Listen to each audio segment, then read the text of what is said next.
Hello, everybody, and welcome to our fantastic Candlenights Spectacular with the McElroy family and friends. My name is Justin McElroy. I'm Travis McElroy.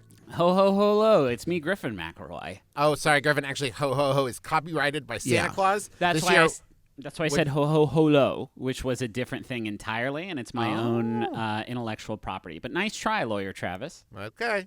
Holo, I work for Santa. I was going to sue you. Yeah. Holo to yours and yours at home.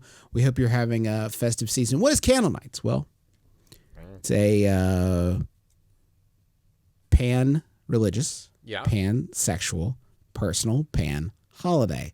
It can start whenever you want, and blessedly, it can end whenever you want. And tonight we are observing in the traditional fashion. Traditional, yes. Well, for several years, we've done a live spectacular in Huntington, West Virginia, our hometown. And, of course, though, according to Candlenights tradition, the 10th Candlenights, which this is to be observed digitally. Right. So right now, yes, this is the one thing that the unpleasantness did not affect. It would have been like this regardless. It did say in the Book of Candlenights, though, that before the 10th Candlenights, after the horn of Balthazar was blown, a terrible disease would be released upon the planet. That one is on Candlenights, I guess. So maybe it feels weird to celebrate it, but it was going to happen either way, so we may as well, have some larfs. You take the good, you take the bad, and there you have. You take the horn of Balthazar, and then you have a terrible disease. But let's not even think about that for the next couple hours. Hey, right off the bat, can I say thank you to everybody who's watching? Because if you're watching, hopefully it means you haven't pirated a copy. Hopefully it means you have paid to watch this, which means you are helping the Harmony House in Huntington, West Virginia, our home city. Justin Sidney has worked with Harmony House for a couple of years now. Can you tell us a little bit about them? It's a front for stolen cars. Oh, no. And here's our first guest. No, it's not that. It's a shelter for people experiencing homelessness. They bring people together. They help get them back on their feet. They provide like job services, places for people to live, food, guidance, all kinds of stuff. Really valuable services. Like I said, Sydney volunteers there, or she did before the unpleasantness, and will soon again.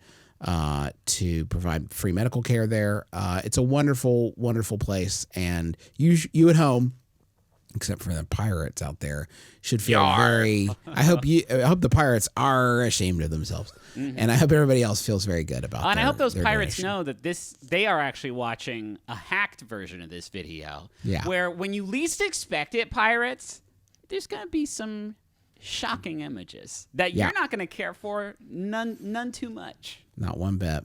Not one bit. We've got so much. We got Goatsy 2 in this one, so... We've got so much amazing stuff for you. I am kind of blown away by how jam-packed with wild fun and surprises the next hour and a half to 2 hours. We'll see how many more surprises come in by the 19th, but there's going to be a lot of fun stuff. We have beloved celebrity friends. We have music. There's dancing and songs. There's skits. There's skits. There's skits and sketches. There's some fun camp skits. Listen, Bunk 14 has been working hard these really last couple days. And we're gonna make really, really great lessons from the Bible. We're gonna Can't wait for those. We're gonna make some cocktails. We're gonna have crafts. This show has everything. You're about to be poetry, art, poetry, music, song, history. Yes, it's got it all. And if you're watching the pirated version, some buttholes that you're not gonna like seeing though. The bad guy. And you won't. There will be no warning. Hey, listen, folks. If you pay for it, don't sweat. No, zero butthole guarantee. But everybody else be on your lookout. But if ever there's a moment people who paid for it where you're watching, and for a second people on screen seem even a little bit awkward and like they can't think of something funny to say, it's because a horrifying butthole just flashed across the screen. Right. But we edited that out. That's for gone. you. That's for you. So we have got I don't even want to waste any more time with us. We'll be back throughout the show to do some other skits and sketches. But let's not waste any more time. Let's get right into it with our first exciting treat just for you. Please enjoy. Gather those who are in your pod near you. Get yourself a festive drink or a snack. And get ready to celebrate Candle Nights in the traditional, normal, everyday way. Holo, holo, holo.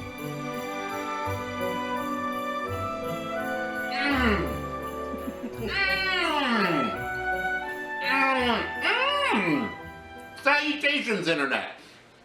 I'm your husband host, Travis McElroy. And I'm your wife host, Teresa McElroy.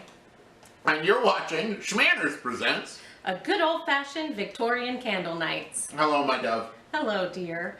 Are you enjoying your Victorian-style candle nights treats? I certainly am. I can't stop drinking this hot salt water.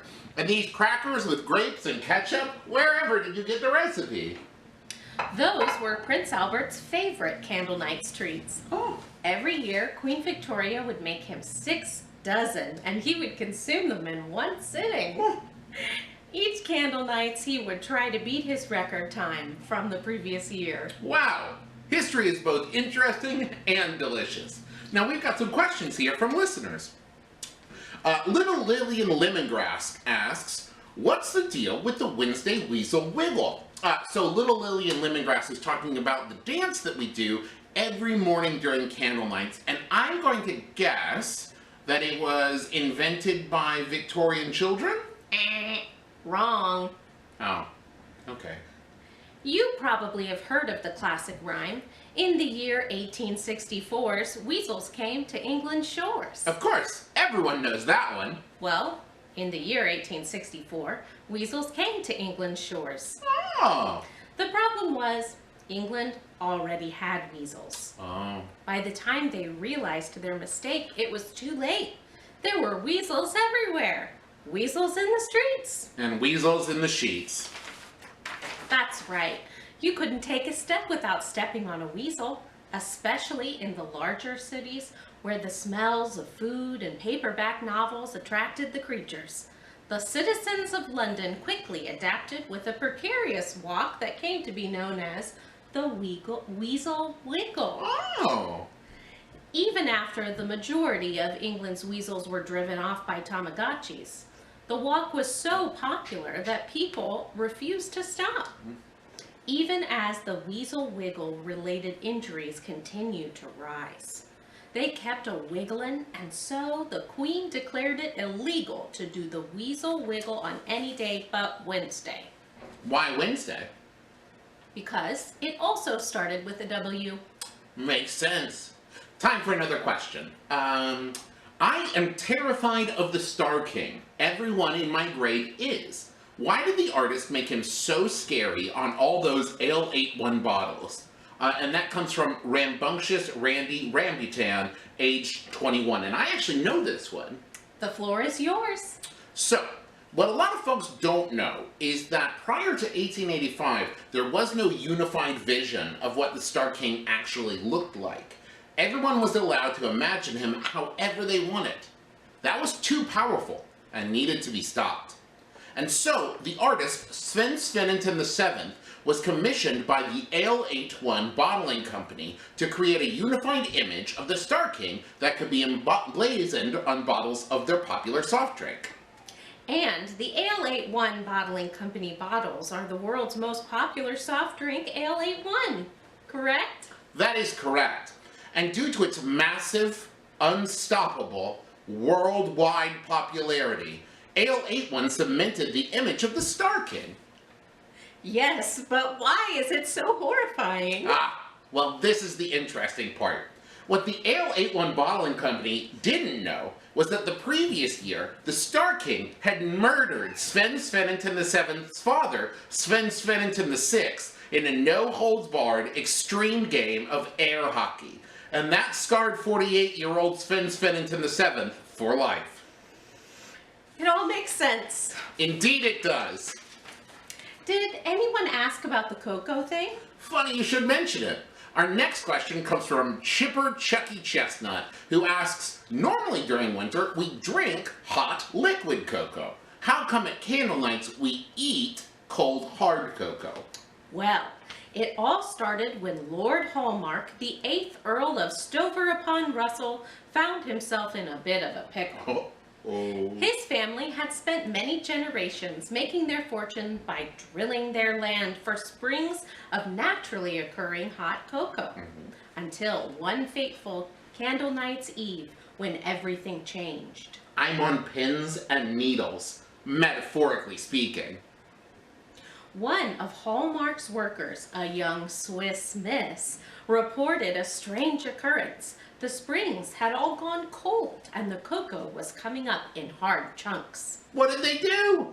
The Lord's youngest son, Nestor Quickly, was a very brave boy and walked right up and grabbed a chunk.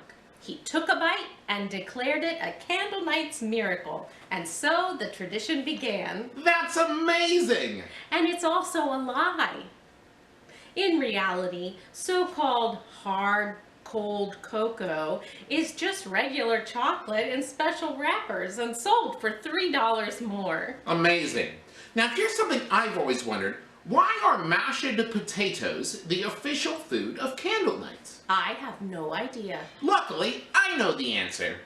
Though it was Queen Victoria who made it official, the practice of making mashed potatoes at candle nights long predates the monarch's reign. How can we possibly know that? Well, haven't you ever wondered about the scene in Shakespeare's Twelfth Night when Duke Orsino mentions mashed potatoes? Do you mean Act 3, Scene 6, line 450? Will she not accept my affection? Then let me lay down my body and sink into the mud itself. Only I shall not rise, but rather pile the mashed potatoes upon my earthly form, and let me be there entombed in a vault of butter and creamed starch, never to rise again. That's the one. You know, now that you mention it, that is weird. Well, it refers to the ancient German practice of Kinderkartoffelsalat, or child potato hole. After the first candle night's reign, children would lay in the mud to make a perfect outline of themselves. Then, their parents would fill the muddy imprint with mashed potatoes, preferably fresh, but instant mashed potatoes would work in a pinch. If the children could finish all the mashed potatoes before the next rainfall, all their candle night's dreams would come true. And if they couldn't? Then, the Star King's brother Reggie would steal their identities and ruin their credit. Oh no! Yeah, it got really bad for a while, and because of the low credit scores, there were a couple of plagues. So eventually, Victoria was like, I don't think this is fun anymore, and she outlawed muddy potatoes. So now, everyone just eats them on a plate for every meal during the candle night season. That explains why to this day, you will go to jail for 40 years if there is any mud found in your bangers and or mash. Exactly. Want to do another question? Nope.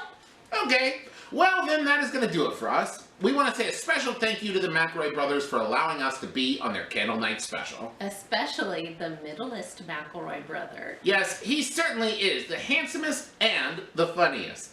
You know, it occurs to me, you never said why Albert loved these great ketchup and cracker treats so much. Well, as I'm sure you know, Albert loved to eat a huge Christmas meal. Of course. Well, he liked to make room before, and these treats act as a natural laxative. I see. Well, that explains a lot. If you'll excuse me. Of course. See you in an hour or so. From our family to yours, have a jolly and safe candle nights. Oh, why, hello there. I'm Erica Ishii, and I'm here to tell you a little bit about the Ishii family candle nights traditions. Now, you see, there are many customs that I remember from my childhood. The traditional candle nights kigurumis, harvesting our candle night shrub from our ancestral forest lands of Chatsworth, California. But what I recall the fondest is when one of us would be chosen to read the traditional Ishii candle night story. Well, it's my turn this year, and I certainly hope that my family's watching the VODs. Here we go. One day, in a land not too far away, And in a time not too long ago, there lived a man, and this man was tired of his lady. They'd been together too long, like a worn-out recording of a favorite song. So while she lay there sleeping, he read the paper in bed. And in the personal columns, there was this missive he read. If you like pina coladas and getting caught in the rain, if you're not into yoga, if you have half a brain, if you like making love at midnight in the dunes on the Cape, then I'm the love that you've looked for. Write to me and escape. Now, I actually don't have very long in this video, so I'm going to summarize the rest of it for you. Basically, what happens is that he writes back to the paper, and it goes really well, and so he and this lady are going to meet up and escape from their partners. So they meet at a bar, and it turns out, oh, lo and behold, it's his wife, and they fall in love and learn a little bit about each other, and just, it's supposed to be romantic, but it's not romantic. Oh my goodness. It's just communicate, people. Talk it out. Look, if you're having any problems in your marriage or with any friends, just talk to each other. I mean, like, how could they not know that each other's favorite drink was pina coladas? They had to have gone to a date to a bar at least once. How bad was it? But that's really what Candle Nights is all about, isn't it? It's about love and communication, not being a total dillweed. So from all of us here in the Ishii household, much love to you, and Merry Candle Nights.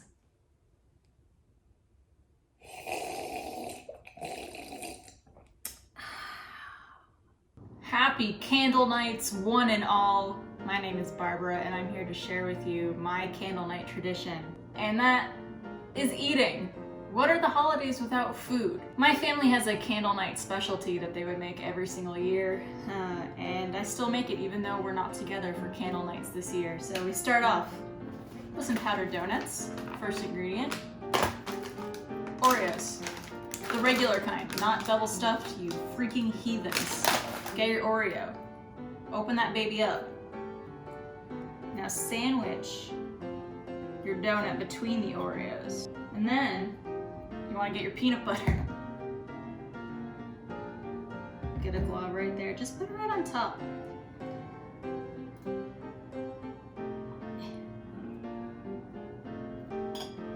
And you know what? It's the holidays, baby. This is where we're all very gluttonous. So why not get some honey, and just drizzle that on. Gorgeous. Now, if that doesn't say candle nights, I don't know what does. And then sit down for a meal with your family and say the classic candle night phrase. May the odds be ever in your favor.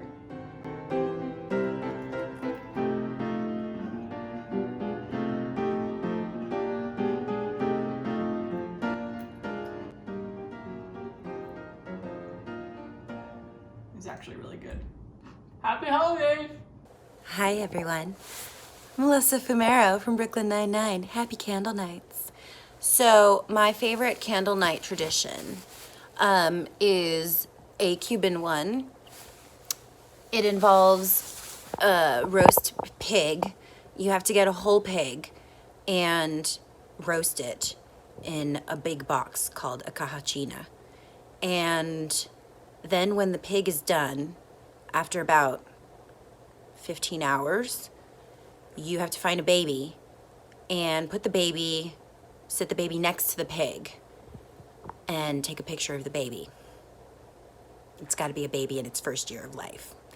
If you don't have one, you just ask like a neighbor, somebody, try to find a baby beforehand. But it's like good luck to take a picture with the pig, with a baby. And then after the picture, you have to break off some of that crispy skin and eat it, or bad things will happen to you. And it's delicious, so it's a good one to do. So that's my favorite candle nights tradition. That's how we do Cuban candle nights. I don't know if you knew that was a thing, but that's a thing. So find a pig, roast it. if it's just, obviously we're all just celebrating with our families, so you'd be eating pork for hell a long time. But it's delicious, so, it's good. Happy holidays. You smell it in the air? It's about that time. And what better time to talk to you about my candlelight traditions? Wow, it came so quick, right? You didn't even see it coming, but now's the time. Now's the time I'd set up my ice cube tray, pop out 6 of my faves, knock away 5, put one in the center of the dining room, which has been totally bare. No rugs, no furniture, no anything. One solitary ice cube in the middle. Get all your friends over. Get all your friends over to check out that ice cube and wait for it to melt. While, of course, we're singing the hoops to tots. Hoops to tots, hoops to tots. And as the ice cube melts, we cry. Cry tears for the ice cube, remembering things that are melting away. But then as it gets colder and the ice cube stops to melt and starts to really freeze, we're reminded of staying steadfast, of really sticking to it. And then, of course, comes chomp chomp. Everybody grabs a piece of the ice cube and chomp chomp till we get to the end where everybody touches teeth. That's the clitter clack, clitter clack, clitter clack. That's how you know the tradition is alive. That's how you know it's ready to go. So I hope everybody's getting their ice cube trays ready. I hope everybody's ready to pop one down and get ready for a little chomp chomp. Because it's that time of year. It's the best time of year. We're back. It's us. I want to munch. Squad. I want to munch. Squad.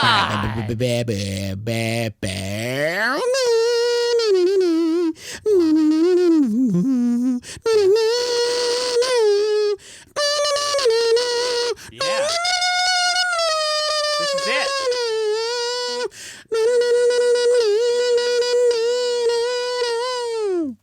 Munch Squad is a There's podcast. that nasty sound I've been craving. Munch Squad He's is a the greatest. podcast within a podcast, profiling the latest and greatest in brand eating. I have 2 or 1, depending on how I'm feeling, quick hits.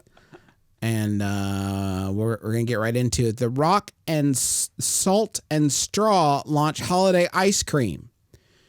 Dwayne Johnson has a small batch ice cream company called Salt and Straw. Did you know this? No. Well, he does. And they got a new naughty, nice, and spiked holiday flavor pack. And it's got, there's a Terramana spiked eggnog pint available through December 31st. And that's also in the naughty, nice, and spiked pack. They're going to help people. There's a charitable donation. $1 from everyone goes to the World Central Kitchen. That's great. We expect nothing less. But here's the real. So far, Justin, I'm waiting for the goof part. Well, bud, it's that these aren't brought to us by The Rock. They're brought to us by Dwanta Claus. Dwanta Claus is back to spread delicious holiday cheer with my friends at Salt and Straw, and it's getting boozy. We had some fun creating our new Terramana tequila infused flavor, and more importantly, we're honored to support the incredible work done at World Central Kitchen in their efforts to end hunger and poverty. Is this Dwanta Claus speaking? This is Dwanta Claus. This is a quote from Dwanta Claus. You can't tell. Justin's doing his Dwanta Claus impression. I mean, Justin's The Rock impression he's doing right now is pretty, no pun intended, rock solid. May your cheat meals be merry, spiked, and bright this holiday season. Take it from me, Dwanta Claus. A man who has eaten nothing but straight cod for 15 years. And once every 15 years, I allow myself to have ice cream. All right, no ice cream. Me, the cod man, Dwanta Claus. Salt and Straw's head ice cream maker, Tyler Malick, had this to say. Dwanta brings the joy and unity this world needs now more than ever. So it is. It's was that our necessary COVID reference in the maybe fast the food press subtlest we've seen in a while, though. Well, now don't more worry, than they bring ever, it falls very short of everyone's dying. Tyler brings it back around. During a year when we could all use more tequila and ice cream, we hope this flavor captures the spirit of Duanta. See in the holiday season. Like the famous poem reads, the Terramana was poured over ice cream with care, and cheers to old Duanta, to all he would share. It's a good try, Tyler. Unfortunately, check with the judges, no. They say no. They're just saying, they're just shaking their heads no. So now I have to ask the question, which is Duanta Claus a separate identity than Dwayne or The Rock? Is it his third identity that he's moved on to? Does he have different powers? You know, it's so weird that you're saying this, Griffin. Yeah. I have never actually connected Duanta Claus and Dwayne The Rock Johnson. I've actually never thought about it. There is a passing resemblance. Yeah. Now that you say that, with the muscles in the face. Mm-hmm. But Duanta Claus has the hat. So that's a different guy. And Griffin, if I would posit that maybe The Rock. You can't posit it. It's streaming. Johnson, The Rock is the second personality. Right. And Dwayne Johnson is the third. Duanta Claus is the original. So, okay. Duanta Claus, born North Pole, starts ice cream presents, doing all that. Then he says, nah, I'm leaving the North Pole to get huge. And he did, and he got huge. And he was like, as long as I'm huge, I may as well also be The Rock. Mm-hmm. And then he said, well, now I've conquered every other human being in physical combat. Right. I'm going to make some movies. And then he made movies where he was kind of kick-ass. And then he said, I'm going to make movies now where it's funny that I'm big, but also a little silly. I can't believe Travis just cussed. Yeah. I don't count ASS. There's donkeys in the Bible, Griffin. Okay, we'll allow that. That's our only one, and he was talking about Dwayne hurting animal donkeys. And that's sad. That's not sad. Funny. That's why he had to leave Dwayne behind and return to Duanta Claus. Right. I have one other quick Munch Squad to bring you all. And this one is not explicitly holiday themed, but I do want to share it. The white, because it is, we've talked a lot about recently on the show about people trying to glom on, turn the miserable year of 2020 into a marketing opportunity. This is a chance for us to capitalize on the human misery of the year. And this one may be the sweatiest. Okay. White Castle adds 99-cent Sloppy Joe slider to menu for a limited time. White Castle's bringing back comfort food just in time for the chilly winter ahead. So I guess it's kind of festive. This week, the fast food restaurant chain added 2 past favorites, the Sloppy Joe Slider and Mac and Cheese Nibblers, as well as a brand new item, the Smoky Joe Slider, to its menu through February 14th, 2021. Just hearing you say those words out loud made my hands messy in a way that I can't really explain. Why would you end the Smoky Joe Slider, the Nibbler, and the Sloppy Joe on Valentine's Day? Well, because we'll all be vaccinated by then. That's what White Castle's here to say to you. That's their official promise. The Sloppy Joe Slider is just like the classic Sloppy Joe, only slider sized. This is much craved limited time offer sandwich features a delicious blend of 100% beef, onions, tomatoes, bell peppers, and a sweet and tangy sauce. At just 99 cents, the Sloppy Joe Slider is a delicious delight. Cheese can be added for a small additional charge. Dear Sloppy Joe? If you nasty, just sticks it cold for you, you pervert. How long do you think the conversation was when they made Dealicious and then realized the next word was delight? Delightful, yeah. Do you think they were like, should we do it again? We could do Dealicious and Delightful. Oh, I don't know.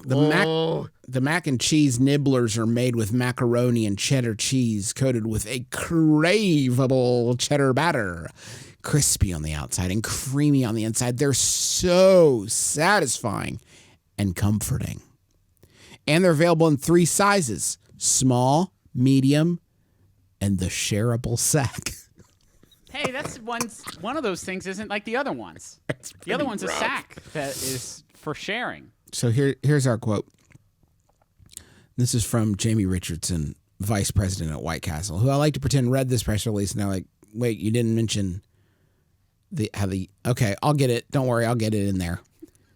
What we've all been aching for is a warm hug. What we've all been aching for is a warm hug. We're all starved of human touch. And even if it's emotional and not physical, and if not emotional, then I guess Joe's sloppy Josicle, whatever we're going for here at the castle, we've got you covered with special offers of hot and tasty food, like the new Smoky Joe slider. Right. Our cravers have a lot to look forward to. So I guess the implication here being hang in there. Please, help is on the way with these craveable treats. I apologize for getting that phone call earlier with my phone not on silent. It was actually Pfizer, and they were calling to let me know that they were actually going to kick it for like another couple months because they said that White Castle is actually extending the timeline a bit because they're going to make it okay in the short term, giving them a little bit more time. They want to make the vaccine taste better, they said, and so White Castle is going to give them a little bit of a boost there. I never told you guys this. I haven't told you this, but Dad never hugged me growing up. He never gave me a hug growing up. But Dad's hugs were craveable. Well, they were deeply craveable. Anytime like I would win the big game or like when I got elected student class president, he would just give me a sloppy Joe slider, and like I knew that like that was like his hug. You know that's what I mean? And hug. I kept all of them. I didn't need any of them. I kept them. I still have them today in a little plastic case, airtight, vacuum sealed, on my shelf. That's beautiful. You know, gifts are such a huge part. You know, that's a special gift and a special tradition, and that's a huge part of candle nights. Just to be clear, I wouldn't call it a tradition. He only ever gave me 2 when I won the big game and when I became a student class president. Those were the only times Dad hugged me with a sandwich. There is, of course, a MBMBaM wiki, and I'm curious if you guys, without looking at that, can tell me the different facets of candle nights culture without looking at the wiki. Like tell you about them or just name them? Yeah, a little bit of both. You treat yourself. Well, I can tell you about Terry, the non-denominational gift delivery dragon. Right. And this has made its way into like common pop culture because like if you go to Home Depot, which you shouldn't because it's dangerous to go alone, but you will see a large inflatable of Terry, the gift delivery, non-denominational gift delivery dragon. He's holding a present. He's wearing a holiday cap. And you probably see him and you think, what is this associated with? And the answer is candle nights. Yeah, I actually have an inflatable that's a dinosaur holding a Christmas tree. And as we all know, dinosaurs are basically dragons. That is a bootleg, though, Griffin. That is a knockoff Terry. I don't know how I feel about that. I made it myself out of a bunch of jackets. What else do we have, Griffin? Well, a figure that's near and dear to my heart, and I know a lot of other people's hearts, is the Star King, who is a sort of unknowable cosmic entity that is there to protect the other holidays that exist around this time of year and ensure a sort of balance between all of them. And in fact, myself and my wife Rachel, hosts of the show Wonderful, have prepared a little poetry reading about it. We also have some other friends who want to talk about their favorite sort of iconic Candle Nights figures. So just a quick note, I'm pretty sure in canon, the Star King kills Santa every year. I'm not sure. Yeah, that's correct. Weird. That doesn't sound right. Unlike Santa, go ahead. Santa visits every good child that celebrates Christmas. Star King only visits the best child in any given year. Right. Do you know why they're named Star King? No. Because we mispronounced stocking. That's good. Yeah, why not? We did it. We're the best. Yeah, there's 2 other big facets of Candle Nights culture that are sort of may become mainstream. One is of other Candle Nights mascots include Rockin' Randy, the Safe Sex Santa. I don't remember that even a little bit. That was Dwight. At Candle Nights 7 years ago, Rockin' Randy, the Safe Sex Santa. And apparently in 2017, we said the official mascot is the boy from the Christmas Shoes song, is what it says here. We said. I don't recall that part. classic. Well, we didn't make a animated poem about the Christmas Shoes Boy or Randy the Safe Sex Santa. We made one about Rockin' Randy. We made one about the Star King, and let's enjoy that now, and then more famous people.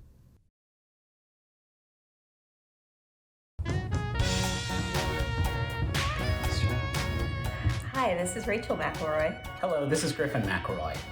And this is wonderful. You've caught us sitting on the ground by our fireplace, as we're wont to do. Rachel has touched my face, and you know what that means. It's time to party. It was going to be a short video. I had no idea. Thank you for watching our Candlenights Special Spectacular. If you've never watched our show, because you're watching an assortment, a poo-poo platter of McElroy products, so that's not out of the question. We talk about things that we like and things that we're into. And I'm really nervous because I've written a holiday poem for Candlenights, and I want you to read it on our show. I'm nervous because this is not a bit. You've not read the poem. That's true. This will be your first read. And also you went to poems school. You did. So is there a title? It's 'Twas the Night Before Candlenights. Okay. Or 'Twas the Night Before Christmas 2, Night Before Candlenights, Return of the Star King. Okay, and I understand you've done some illustrations. Yes, the illustrations will be on there. Mm-hmm. This is expanding on the Star King lore that we first established many years ago in MBMBaM and have not circled back on since. Okay. So this is going to be franchisable, toyetic poetry. Okay. This is a poem by Griffin McElroy, born 1987. Yes. And died. Question mark? Question mark. Married to me, Rachel McElroy. One child, another one cooking in there. 'Twas the Night Before Candlelights. I'm just gonna stare at you. Thank you. 'Twas the night before Candlenights, and all through the city not a creature was stirring, save for Jameson Schmitty, a boy with a dream to spot old Saint Nick and snap his sweet visage with a phone camera's click. Did you want me to say visage or visage? Visage is good. You're crushing it. Don't stop. Perched on the windowsill, he held his lens steady, vomit on his sweater already, mom's spaghetti. When the telltale commotion of hooves on roof shingles did betray the approach of his quarry, Kris Kringle, he raced down the staircase with feet light and graceful to the living room fireplace, where he then caught a faceful of Santa's radiance, his icy blue eyes, his bowls full of jelly and dummy thick thighs. We all have been thinking it for a long time, and I'm glad that I have the courage to finally say it. Mm-hmm. Climbing so gingerly from the hearth's fire brick, when he greeted sweet Jameson with a swift roundhouse kick. Christ! Oh, I should do a character voice. Yeah, do your best Santa voice. Shouting the word Christ. I know it seems strange. Christ! Shouted Santa, his nerves clearly frayed. He looked at the crumpled young Jameson, dismayed. Santa helped up the poor boy so contritely. You surprised me, he bellowed, his eyes twitching slightly. Mr. Santa? Jameson said, lips a-fattened. May I please take a picture to prove that this happened? My classmates, young James continued, they said that you aren't really real. There's no man clad in red who travels by reindeer delivering toys. A photo would certainly silence those boys. He looked for an answer, his eyes keen and glistening. But Santa, he realized, was not really listening. Instead, he looked out of the windows with fear of a figure unseen and unheard drawing near. Sorry, young Jeffrey.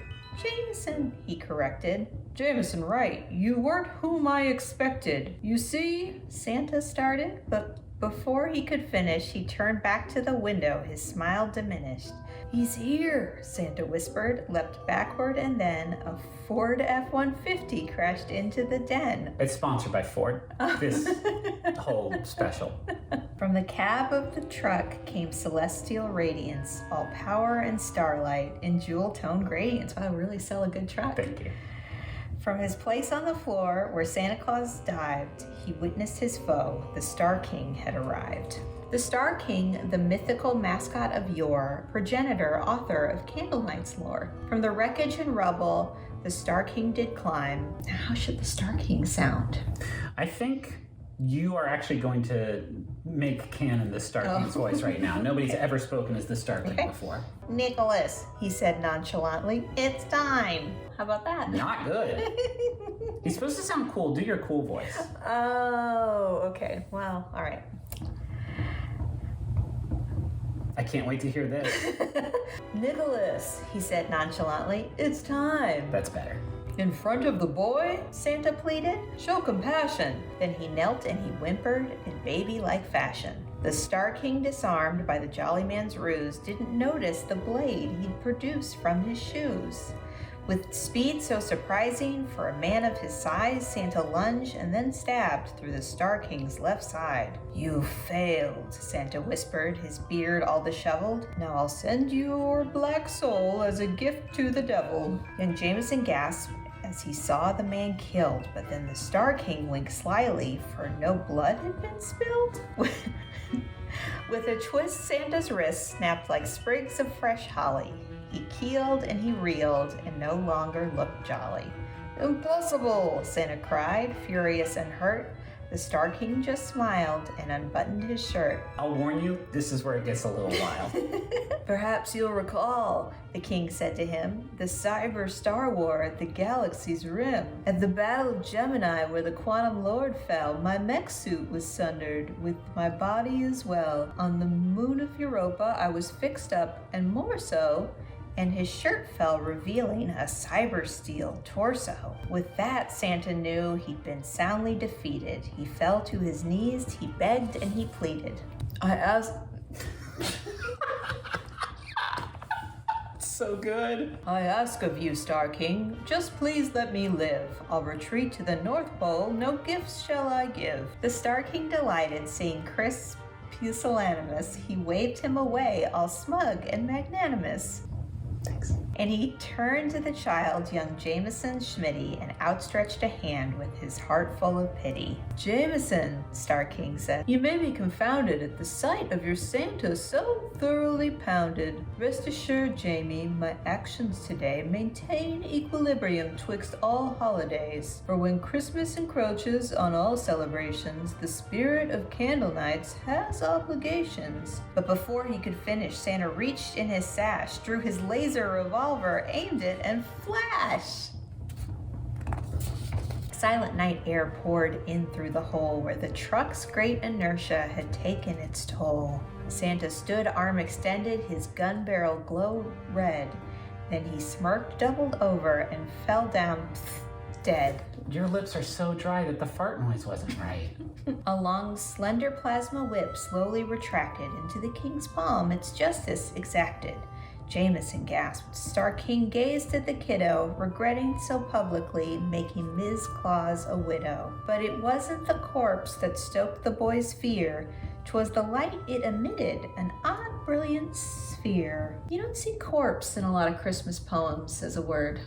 No. Which flew like a rocket toward Jameson Schmitty, and what happened next? Let's just say it weren't pretty. White curly hairs grew from Jameson's chin. Rosy cheeks bloomed on his porcelain skin. Like Tim Allen before him, he was rapidly thickening, for alas, he's the scion of Santa Claus quickening. Oh no, what has happened tonight? Why's my gut getting bigger? Why's my hair turning white? You sound like a ghost. Star King conflicted, just mourned the boy's luck. Puberty, he suggested, and hopped back in his truck. Will I see you again? Jamie asked, still confused.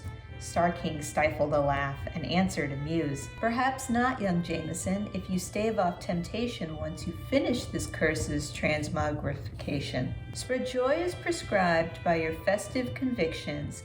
But once you've ignored holiday jurisdiction, I'll be there, trust me, I know quite acutely that Santa Claus power corrupts absolutely. The Ford F-150 backed out into the night. Young Jameson hollered, his eyes filled with spite. Poor Now Christmas is real, just as Fox News regarded it. Star King smirked, took a breath, and replied, Christmas started it. With a roar, the king's truck then sped out of sight, and he shouted to no one, "Have a great candle nights." I liked the characters. I liked the drama, and I liked the Ford F-150. Thank you. The Ford F-150 offers the most powerful drivetrain of any mid-size truck with a flatbed on it, and the Ford warranty is pretty good. That's it for us. Thank you for that poem. Thank you for reading it so lovely. Thank you for joining us in the Poetry Corner. Enjoy the rest of the program. Here in the Strong household, we like to ring in the candle nights by gathering around the fakest, least sincere fire we can find. Just listen to the cozy hum of that electric motor and the grandma's throat crackle of that orange cellophane. I also like to indulge in a glass of mulled ones. You can make them at home. That's 40 ounces of your favorite cold ones with the word ice in the name, a teaspoon of ground cloves, and a teaspoon of ground Clovis points, if you can find them. You can really taste the megafauna. Oh, hello. I am the all-powerful Star King, great and small. This year, if you manage to trim some of my tinsel beard, you win 100 skee-ball tickets. It's pretty great. Ew, I'm not trimming that tinsel chin strap, though I do need a star to decorate my Trogdor's Breath Candle Night shrub. Let me see that thing. It's like ripping my lungs out. I didn't think there'd be guts. No, I was just messing with you. It's Tweezlers. Tweezlers. Each Candle Night's home Starly Brown is brought to you by Pullin' Time's Tweezlers. Available in 2 different shades of red. These are pretty good. Yeah, good Starguts. Don't call them that. Hello, it's Rob Cordry. Happy Candle Nights, by the way. My kids are 12 and 14, and it was about a year ago that the question started. You know the question, Daddy, is Terry the non-denominational gift delivery dragon really real? And, we preserved it as long as we could, but they're old enough to know now that no, Terry's not real. Terry is really my wife and I. And I mourned that loss of innocence. I was afraid of it. I was worried that Candle Nights would lose some of its magic. But it turns out Candle Nights has become more magical, at least for my wife and I, because it took a weird turn. They took a leap. They don't think that we're just giving them gifts. They think my wife and I are actually dragons. So it's like celebrating, for us, it's like celebrating Candle Nights year round, because whenever my wife or I are do your homework or do your chores or practice your piano or power wash the engine in my car, they're both like, well, we should do what they say, because these people are fucking dragons, man. But, all the other Candle Nights traditions have basically stayed the same. We do a piñata full of bread, and we have a tobacco ceremony. And we set up these speakers, all around. Dad, can you help us with... What, Sloan? What? What would you like me to help you with that you can't do? Nothing. It's fine. Just, I love you. Love you, too. It's great. So now, that question, Daddy, is Terry the non-denominational gift delivery dragon really real, has become... So, are you both dragons? Or do you need each other to, morph into one dragon, as per the level of gift delivery logistics necessary for Candle Nights? But in the spirit of Candle Nights, we just tell them that we both make up sort of... collective Terry, working as one for the good of the shrub. So happy Candle Nights, everybody. Have a great holiday. May the Star King shower you with ropes of love. I'm Santa Claus with Mrs. Santa Claus. Mrs. Professor Santa Claus. Professor Santa Claus, I forgot. We are here for claustrophysics. People are always asking how we do the amazing things we do at Christmas time. Some of it may be magic, but some of it is all thanks to Professor Claus's genius when it comes to inventing things. Here's what we're going to do.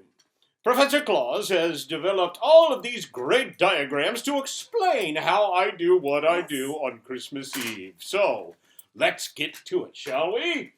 We shall. First off, how do reindeer fly? Well, let's look at Professor Claus's first diagram. Here you see the reindeer. And the reindeer, of course, have mutated, living so close to the North Pole all these years, and have picked up certain ferromagnetic tendencies. Now, through the use of Coulombic force, they have been able to travel at great speeds, flying through the air every night.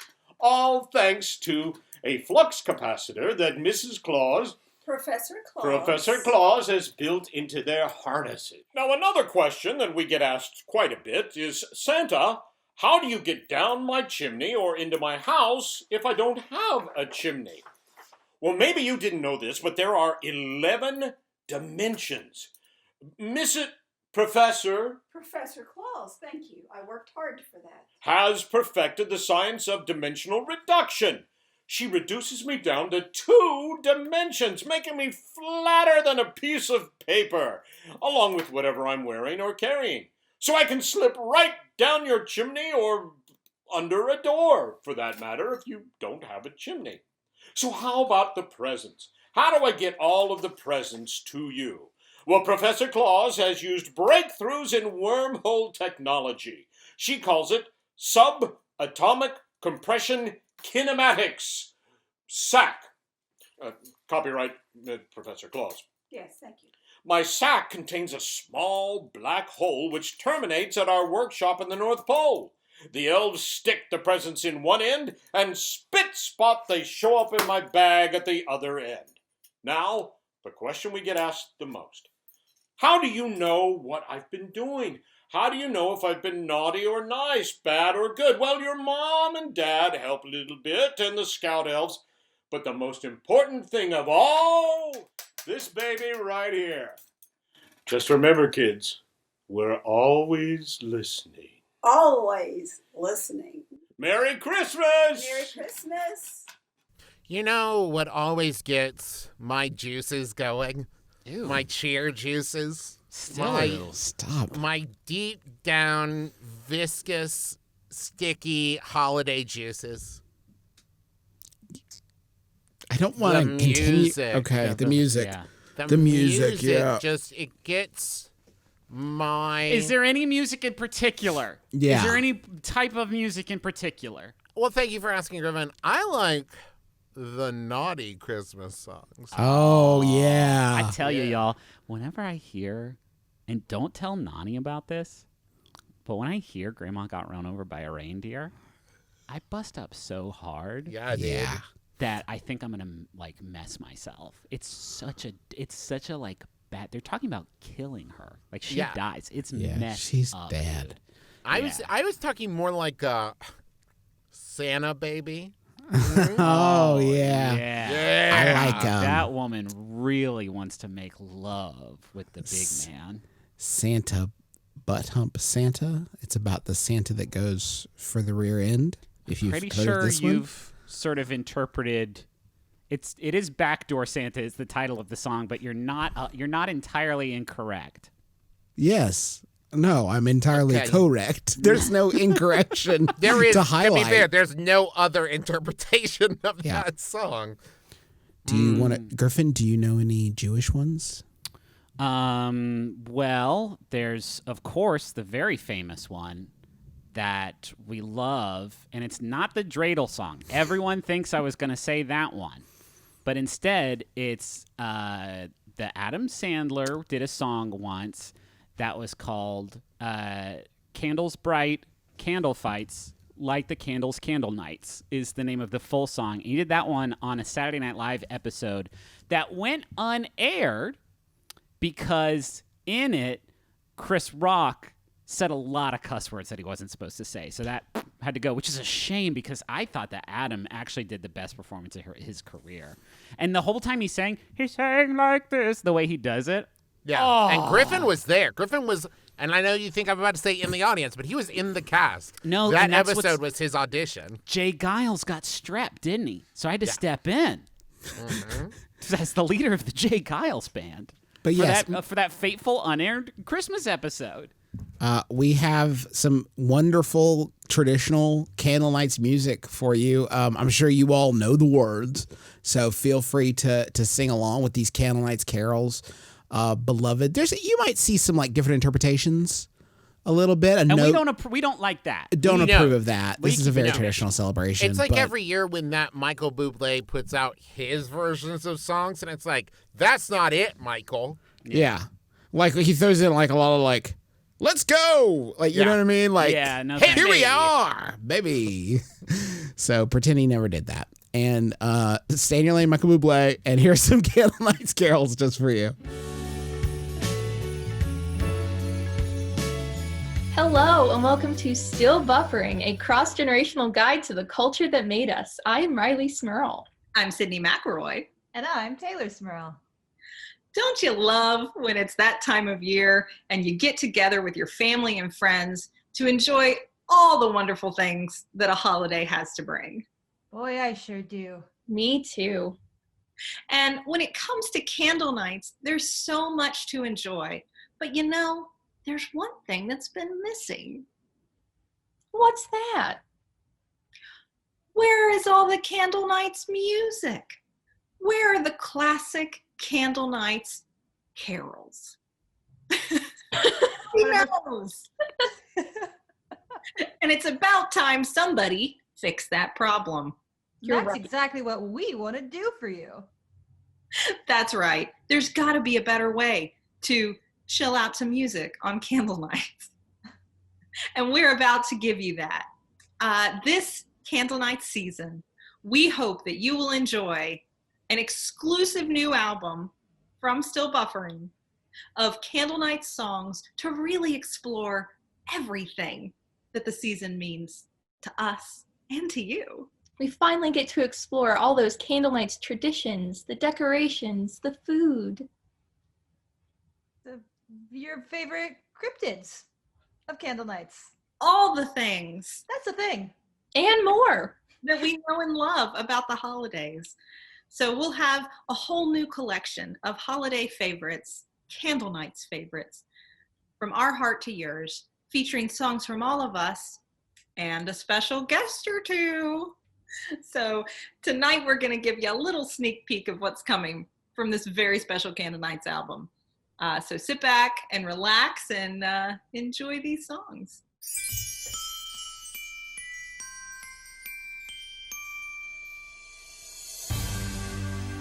I don't want much for candle nights. There is just this thing I need.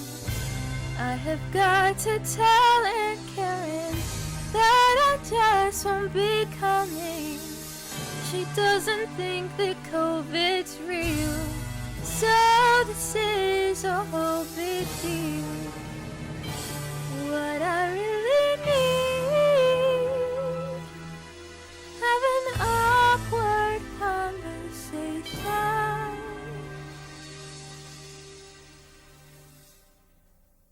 For me.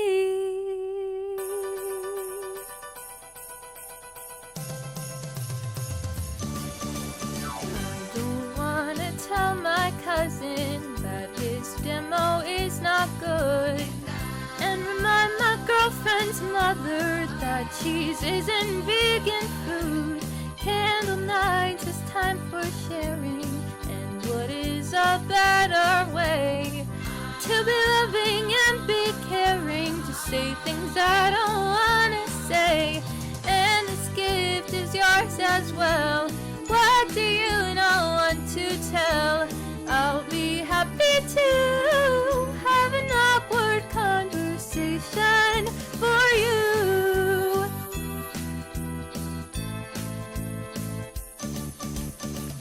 You need someone to ask where preparation H is stock.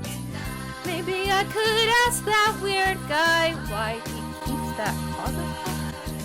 Making phone calls can be tricky, even just to order food. Making substitutions scary, sure you don't want to sound rude. Let me handle all that stress, you deserve it, you're the best. I'll be happy to have an awkward conversation for you.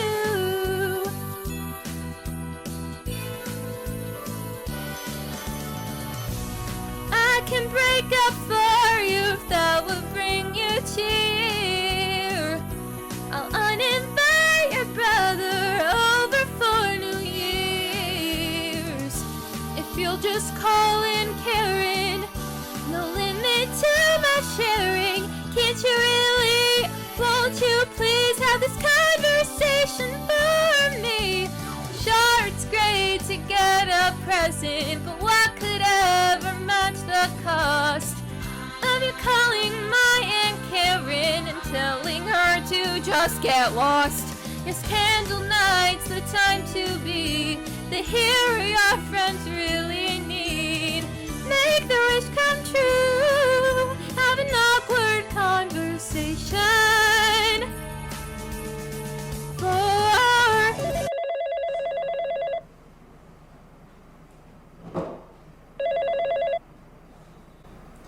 Hi, Aunt Karen.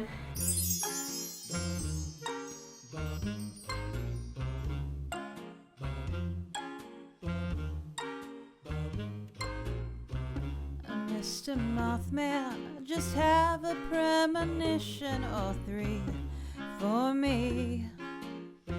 I need to know what comes next. Mr. Mothman, I hasten your arrival tonight.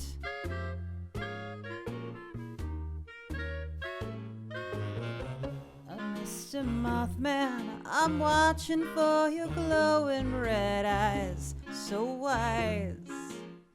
Your wingspan's almost 10 feet. Mr. Mothman, I hasten your arrival tonight.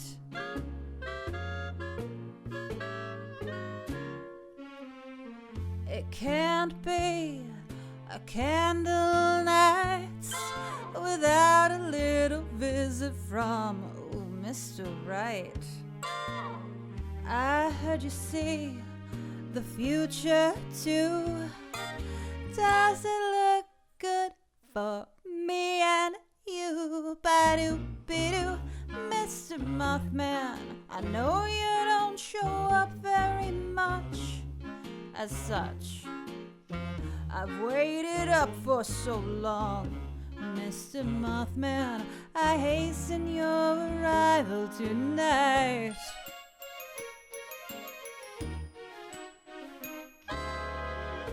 Mr. Mothman, I read that you came down from the stars to cars. Are UFOs like part of it? Mr. Mothman, I hasten your arrival tonight.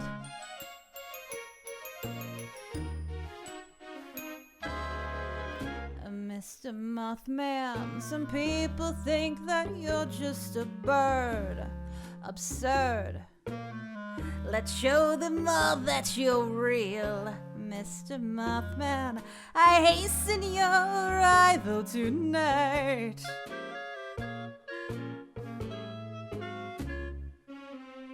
I hate that people view you with fear. I blame Laura Linney and Richard Gere. You're not bad, just misunderstood. Come down on candle nights and we'll show them you're good. Oh, Mr. Mothman, because I know that you are the best. A request. No spectral visions of death, Mr. Mothman. I hasten your arrival tonight. I hasten your arrival tonight. I hasten your arrival tonight.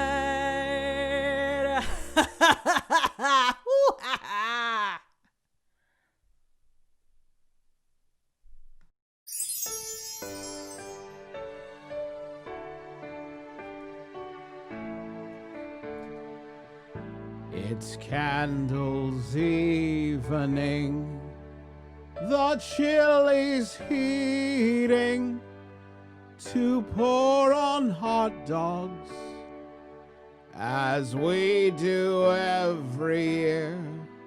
And then I'll raise a glass of cold red Mountain Dew, and when I throw it back, I'll think about you.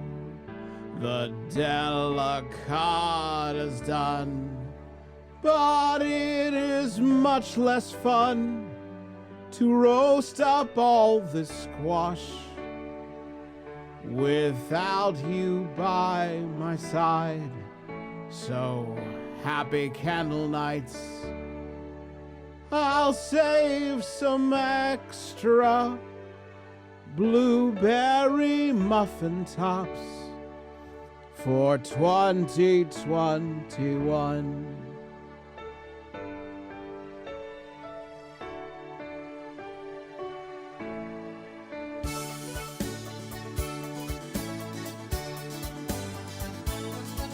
I have brought the chest bars and the White Claws are cold. Don't forget Necco wafers that are 30 years old. So your candle night's dinner may just be for you. Don't skimp on the fixins, cause you're worth it too. You have sausage, you have shrimp, and the corn and Old Bay. Potatoes and crawdads, it's a low country day. Desserts are aplenty, the ice cream is brown. No shortage of goodies when the food train's in town. The candle night's evening feast begins with Totino's on a tray. And we'll all have jolly pirates on that day.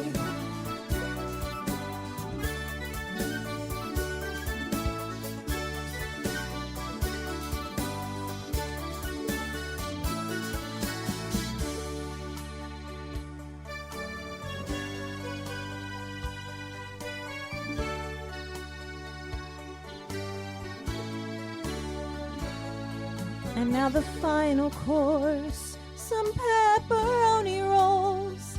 They just won't taste the same without our friends at hand. Next year when you're all here, we'll bow our heads again and say those ancient words, no baby beats the old man. The candle night's evening feast begins with Totino's on a tray. And we'll all have jolly pirates on that day. And we'll all have jolly pirates on that day.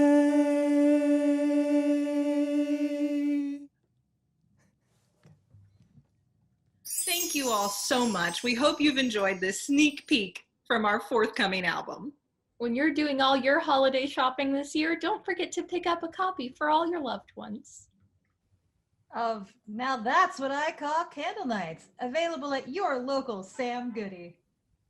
Bye! More jazz hands. Why are we leaving? That's what we do. Candle night, my favorite night. The candles burn oh so bright. Round young virgins up all right. They won't be virgins by the end of the night. They'll sleep in heavenly peace.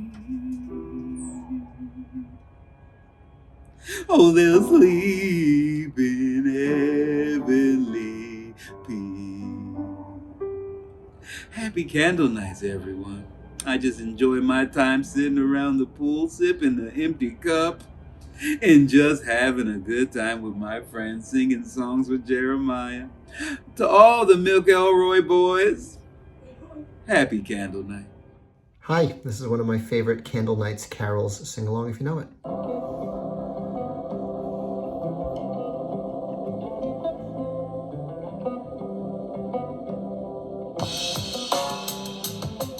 Snowstorm, but here inside nice and warm. I've got to tell you something. This phenomenon, it's in a holiday song. And it goes like, whoa, candle night's the color of your energy.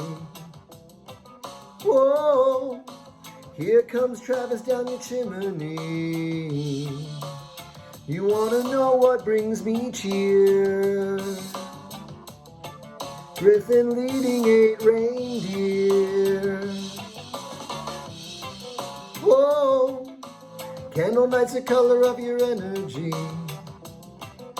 Whoa, Justin at the scene of the nativity. We can't keep doing this, Daniel. Happy candle nights.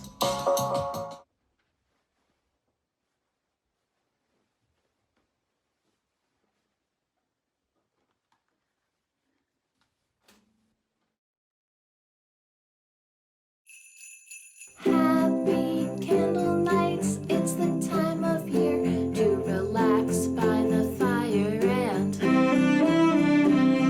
we're gathered together full of love and cheer, all wrapped up in our blankets and our candle nights is so special to me, and I know that it is special to you. Candle nights, I look forward to it all year through. Now it's time to wassail and eat up lots of food before we decorate the.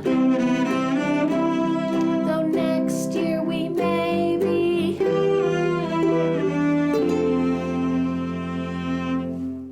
For now I'm glad that you are here with me. Hi, it's Charlie, and today I will be showing you the official Candle Nights dance! Yee! Okay, too late. Okay, Dad, let's start over. Hi, it's Charlie. Charlie McElroy from the Charlie and Daddy Show. Dad, say hi, you're back there. Hello. Using the camera. Okay. And today I will be showing you the official Candle Nights dance. Okay, let's go. Dad, start the beat.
Hey, I got a Yahoo here.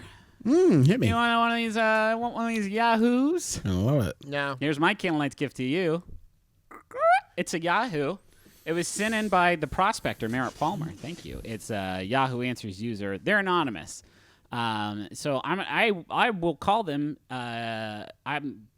This time, I'm going to call them Rudolph. Giuliani. Oh, no. Yeah. He's but a curious. different one. A different Rudolph Giuliani than the one you're thinking about. I mean, statistically, there has to be at least one other one in the world, right? Hey, and listen, can I say one quick thing? Yeah. We're recording this on December 11th.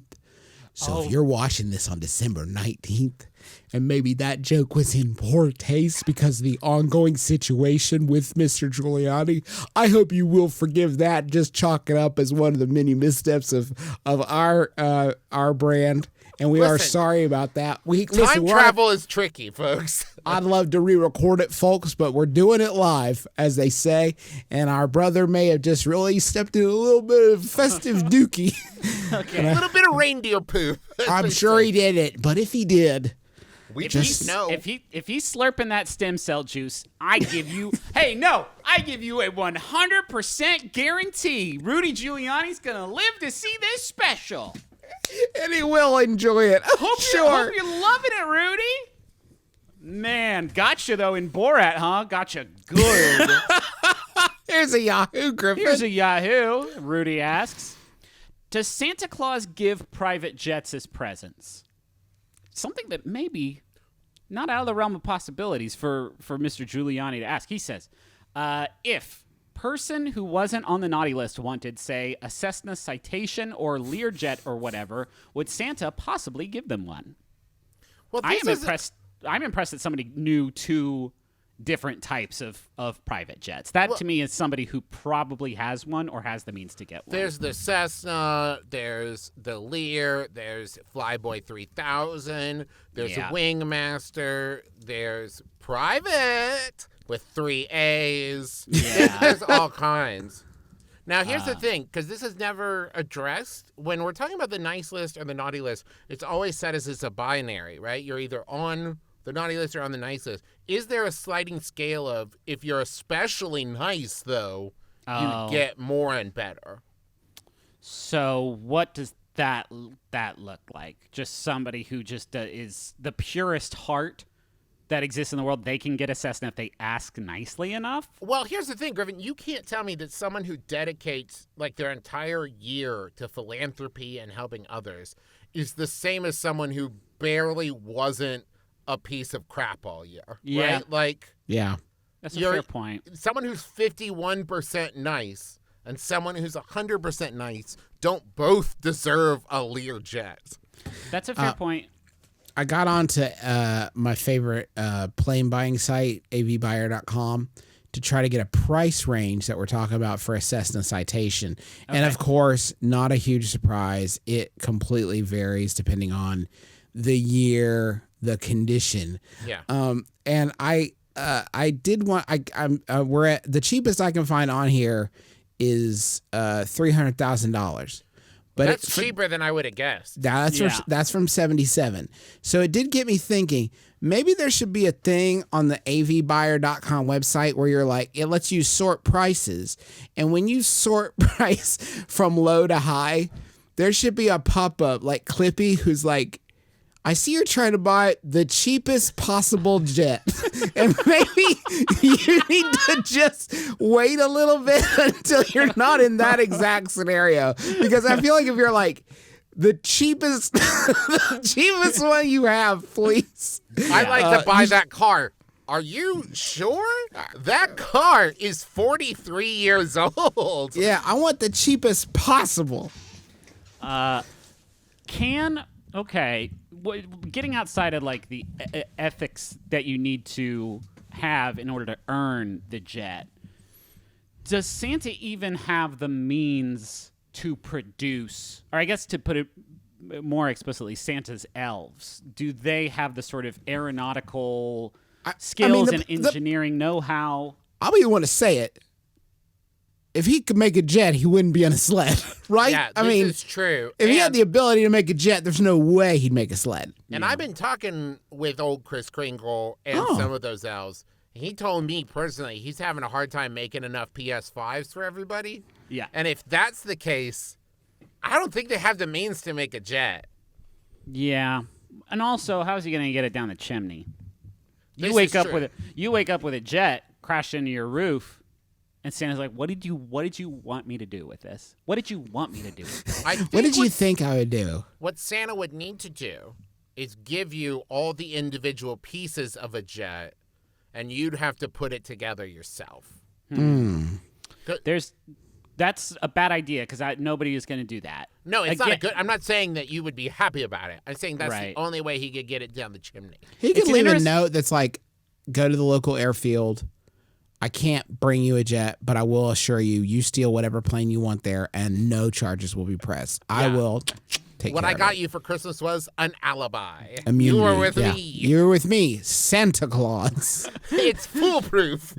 There's a Yahoo Answers user, Zach, who simply says, no. 1, making jets takes lots of time. The elves could make lots of toys/presents in the same amount of time spent just to make one jet. Elves don't have an unlimited time to make presents. Their deadline is December 25th. Now, Zach, let me go ahead and turn that right back around on you because I know I have a good secondhand source that told me that the elves are currently working sun up to sundown to sun up again on these freaking PS5s. Lots of sensitive microchips in that. You're saying if they scrapped all those plans, they could make 5 trillion ballin' cups. Like, what's the? It doesn't matter. A billion jacks. Right. Yeah. Who cares? 1 year, that's what they're going to do. 1 year, I'm going to come down and open up all my Santa Claus presents, and it's going to be like 312,000 jacks. And it's like, yeah, that's how much it took to make one Xbox. So Every time when kids started asking for bicycles, Santa was like, "Oh, are you sure? I could get you some wooden blocks so easy." What Can if I Santa interest was you just in ball? What if Santa would just bring you a timeshare in a jet? Okay. You and some other neighborhood kids just share the jet. You name it together, and it's your best friend. And you only need it for like a day, right? Before you're like, I get it. There's not a lot of places I can go, and fuel's very expensive. I've got it. Okay. Oh. A preloaded gift card. Boom. For a jet. Oh, okay. See, then Santa doesn't have to build it. They don't have to waste time. Don't have to worry about carrying it around. Don't have to worry. He can just drop that. It'll float down your chimney. Does Santa have money? Does Santa even have money? He has to. Because I don't know, man. Okay, even if you said to me, oh, yeah, like he has massive, I guess, oh, God, I've never thought about this, but is he drilling for petroleum in the Arctic so he can turn that into plastic to make toys? Not important. He needs to buy food. He has to pay his worker. Oh, God, does he not pay his workers? He definitely doesn't pay his work. We're all agreed on that. Wow. I got a graphics card for Christmas 1 year, so he has the ability to make those. And if he's got the ability to make those, he could get into Bitcoin mining, which would be hugely lucrative for him. I think he's fine on cash. He's doing all right. But maybe he's just never needed to think about it. He probably has a lot of, like, gold, right? That feels like here's what people don't tell you.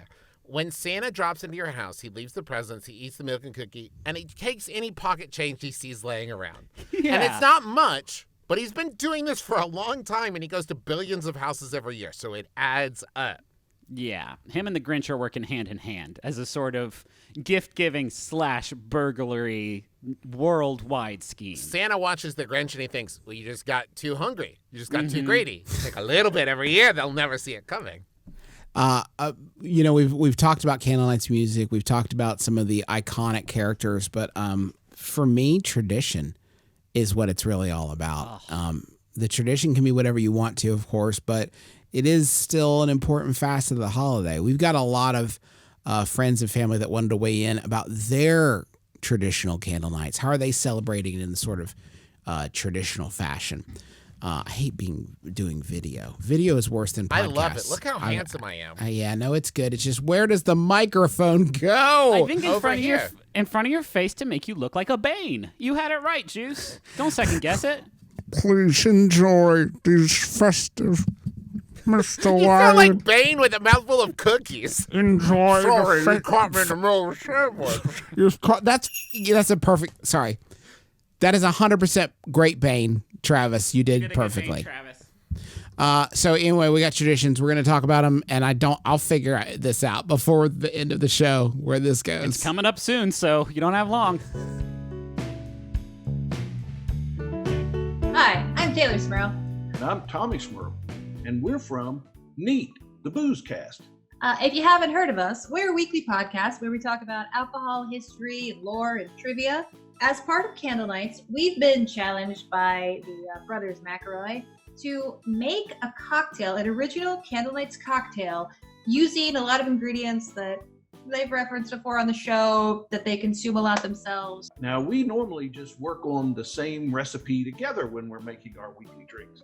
But today, we're going to do something special for Candle Nights, and we're each going to come up with our own version using their suggested ingredients. What is in the mystery basket that they presented us with? Please tell us, Taylor. Well, we're going to have to work with the cheapest coconut rum available. White Claw, any flavor, they're all the same, don't kid yourself. Something blue. Italian seasoning, like Justin puts on pizza rolls. Put some jelly in it or on it or something. Bean juice, which obviously means coffee, and anybody would know that's referencing coffee. And then it's got to come in a cereal-rimmed glass. Well, that is quite a challenging list, but I think I've come up with a format that's going to service all those ingredients. For the coconut rum, they said cheap as possible, and I had a lot of leftover random rums in my house and coconut extract, so I just married them together in a jar. There's some Haitian rum, there's some Jamaican rum, there's some aged Puerto Rican rum in here. It's a nice little blend. I'm going to use 2 ounces of that. Yeah, that's about as cheap as it comes. It's stuff you find sitting around in your cabinet. Well, it's cheaper than free. Artificial coconut flavor only works so far, so I am going to bring in some coconut creamer as well. When I saw the cereal rim part of this, which I'm going to get to in a second, if I'm going to have cereal in the glass, I want milk in the glass. It's like, that just seems to make sense to me.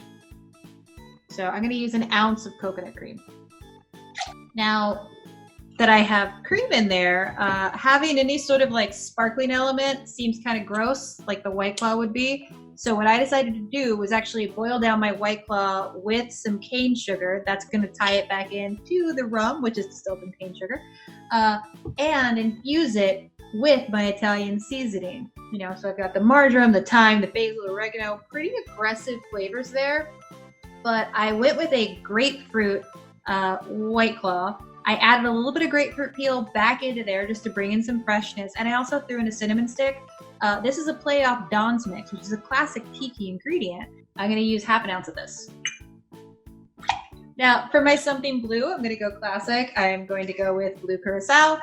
Anyone that doesn't know what this ingredient is, it is literally just triple sec, orange liqueur, just an orange flavor liqueur. It just has blue added to it. Why did they make it blue when it's all orange? Because it was during like the island culture, the tiki drink craze, and it was a good go-to to make drinks really palatable and exciting visually.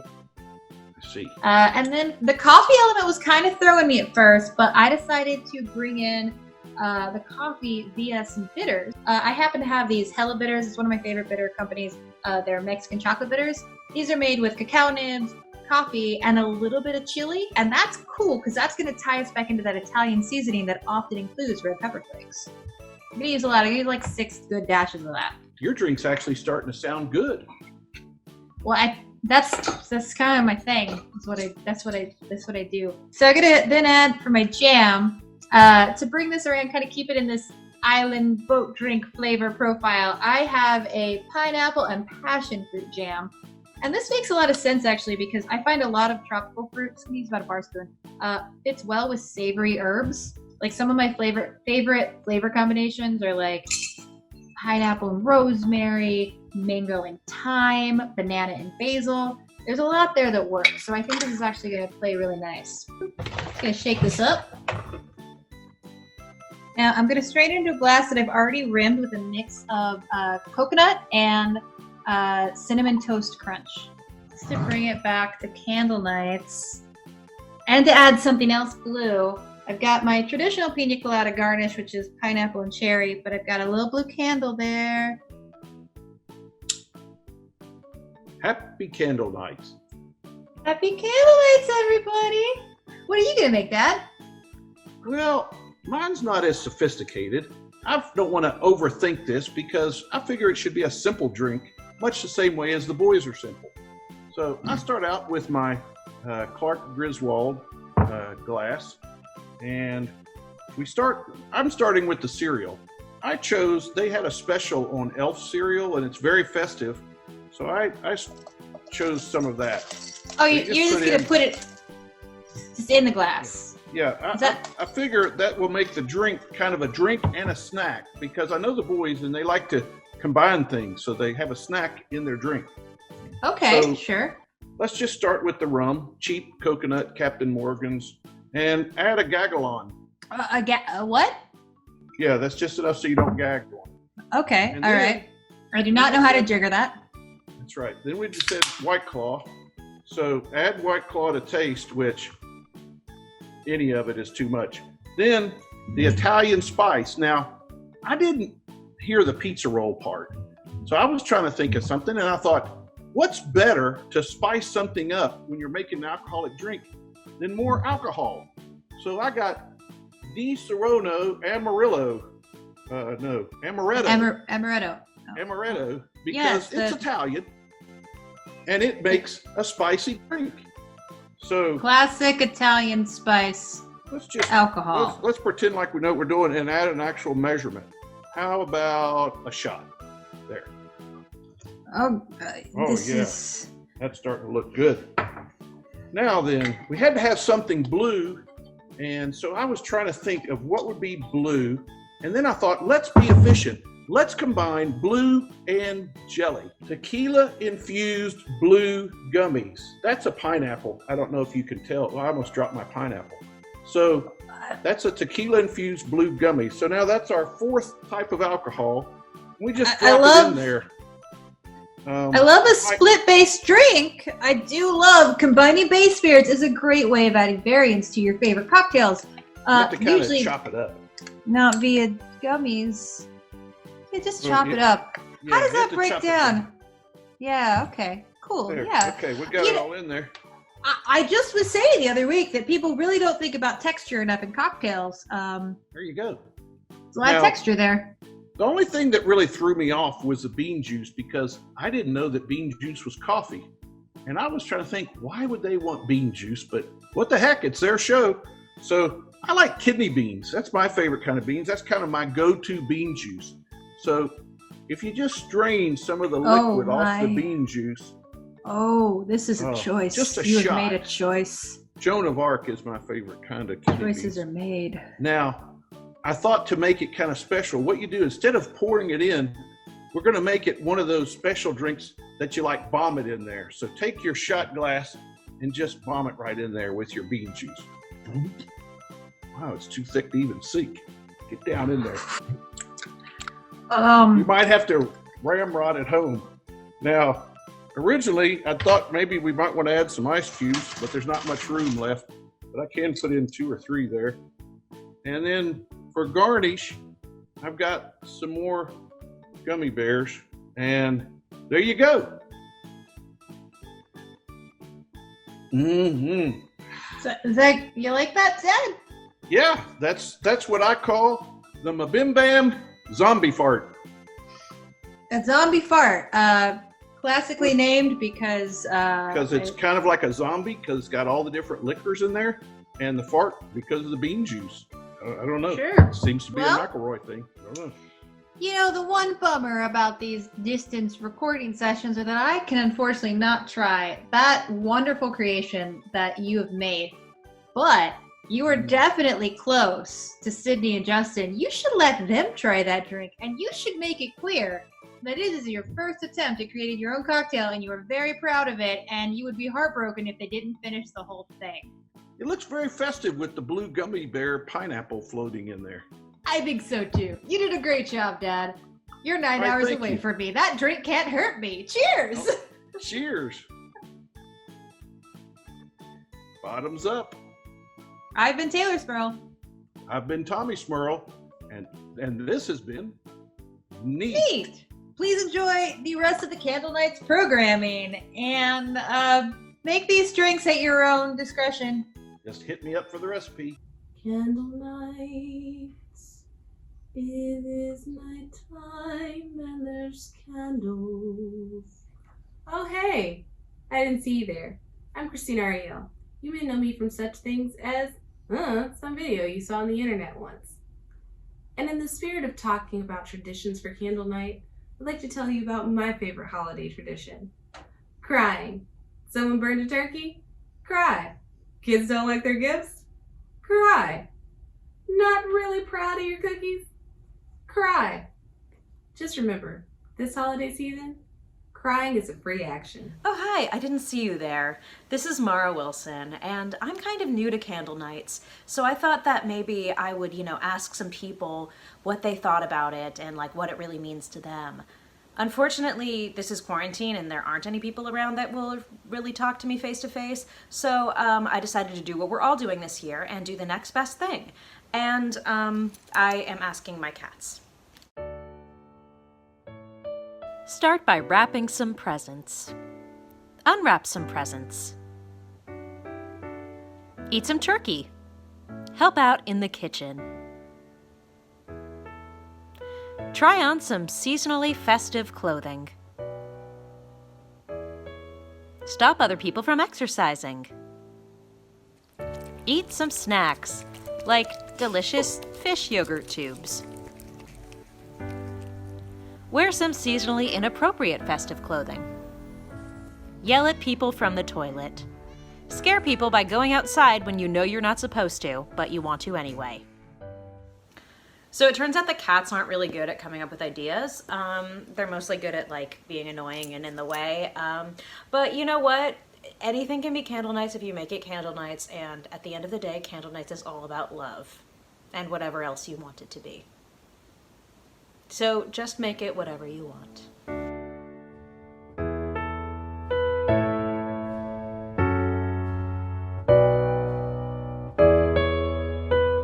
Hello everybody, Felicia Day here, and I'm here to share my candle night tradition with you. It's an incredible holiday, and I really wanted to establish a tradition in my own life that would honor the past as well as the joy of childhood. So what I do is I go into storage and I get my dolls out. And some of them look a little ratty. This one is Paulina. This one is No Name. And this one is one that I pulled the eyelashes out of. Oh wait, no, that one I threw away. Shh, I can't believe I said that in front of them. And this is Jonathan Bear. And these are my childhood toys who I just kind of stick in a storage box. So they're confined 24/7 in a small airless box in downtown LA. So they're not really happy when I get them out, but we do a little cuddle. Hey, No Name, you having a little, is she? Oh no. And then Paulina, some of them lost their shoes, but they're very appreciative when I get them out. And eventually, when I snuggle them a little bit, they stop whispering to me in my sleep. So anyway, I get a little bit of peace for about 3 or 4 months of the year, and then they start whispering from the storage unit again. Please help me. Anyway, happy candle night. Boys, for the past couple of years, my wife, Dr. Sydney McElroy, and I have been crafting a cohesive universe that takes the holiday movies of yore and of now and smooshes them into a new thing. It tells the story of Tabitha Big City, I guess she's a doctor in it, and she doesn't like Christmas at all, and she keeps crossing paths with this guy, Chris Evergreen, who adores it more than anything in the world. Chris has become a prince. Chris has been the mayor of a small town. It's a family affair every year. We couldn't let a year go past without a new installment. So please enjoy, from our heart to yours, A Medicine Called Christmas 3, quarantined for the holidays.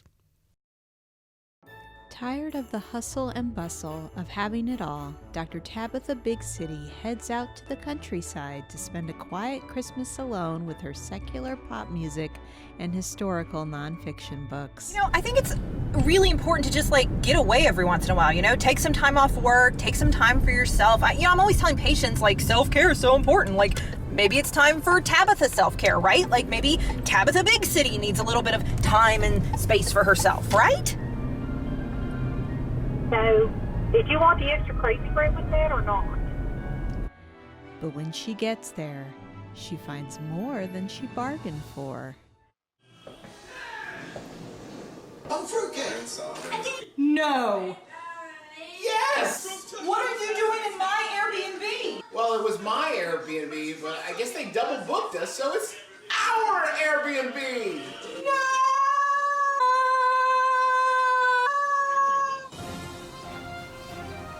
What the? Tabitha, come look. What is it? As you all know, we are here today regarding the petition to quarantine and shut the state down. I have heard the arguments of counsel previously, and I took the arguments to heart. I've heard the arguments at law, I've heard the different facts and scenarios that have been presented, but unfortunately, I have had to come to the conclusion that the only plausible outcome from the situation is that I order you all to stay at home, you shall quarantine in home, and no one shall be able to leave. Unfortunately, that is the order of this court. Court is dismissed. From the team that brought you A Medicine Called Christmas and A Medicine Called Christmas 2, A Royal Pain, comes the third installment in this treasured holiday classic, A Medicine Called Christmas, Quarantine for the Holidays. There's nothing here. I have nothing. I don't have tinsel. I don't have holly. I don't have mistletoe. I don't have...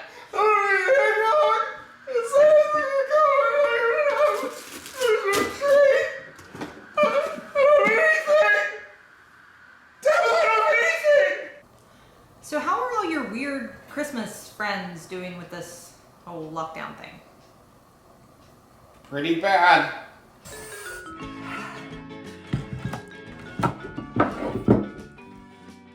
He sees you when you're sleeping. He knows when you're awake.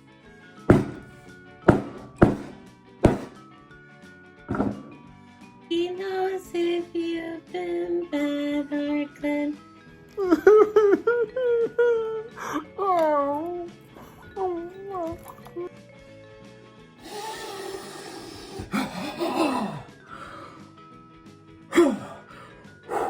So be good for goodness sake.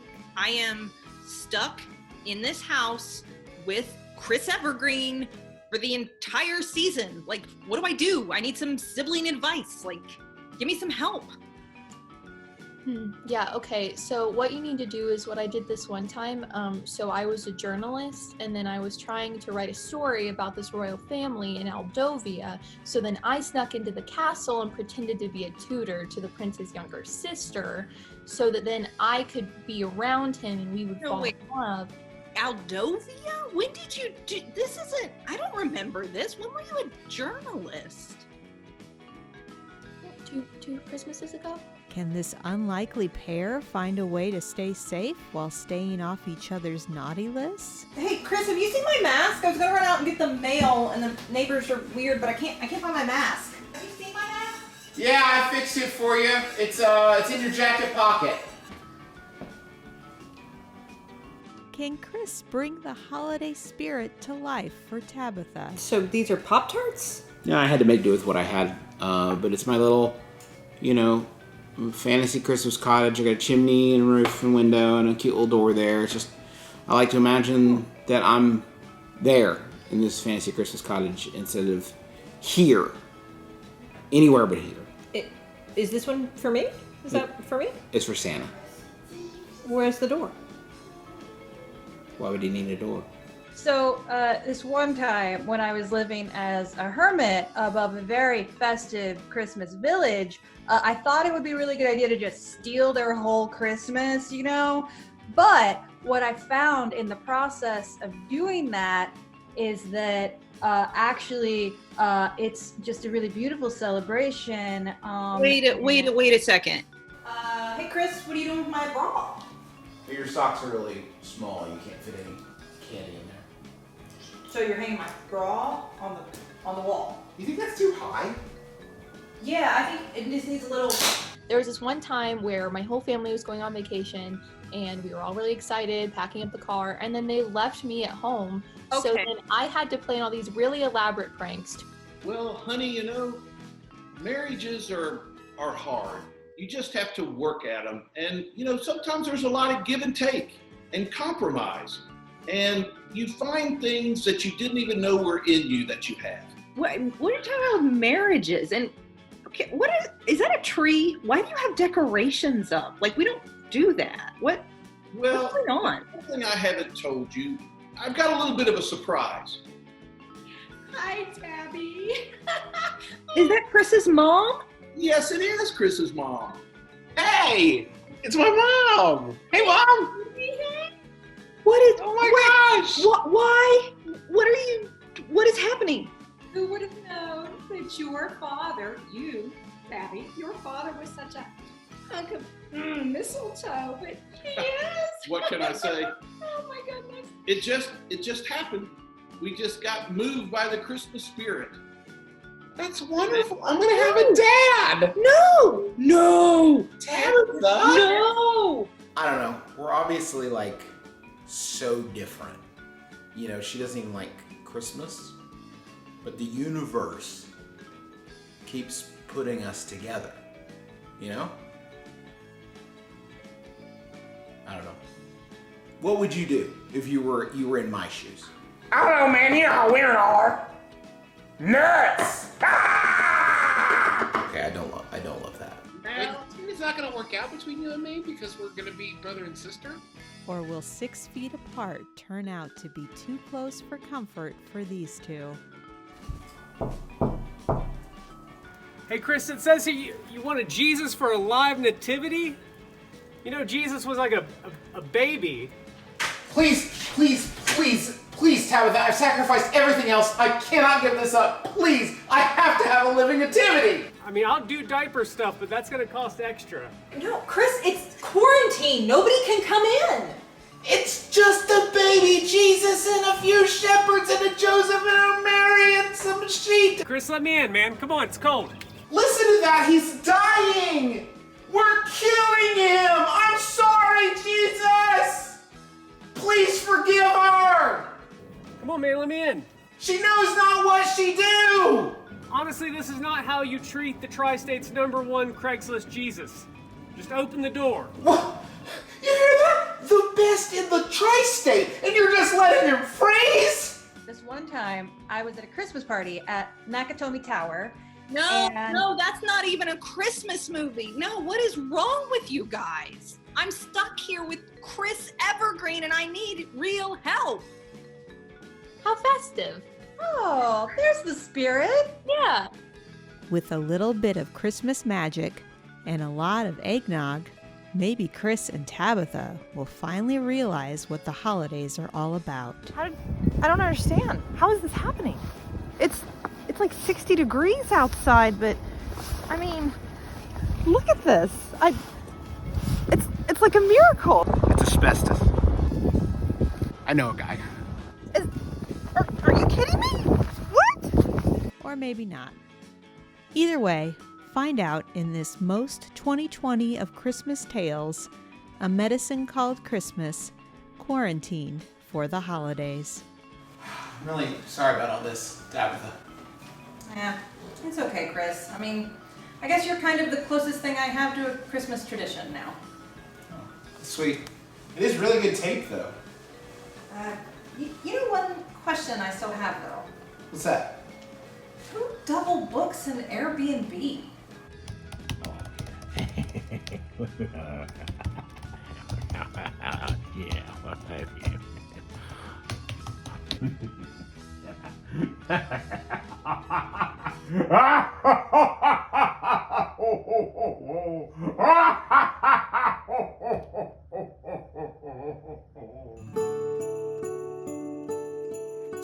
Candle Nights. I'm Amanda Coleman, Executive Director of Harmony House.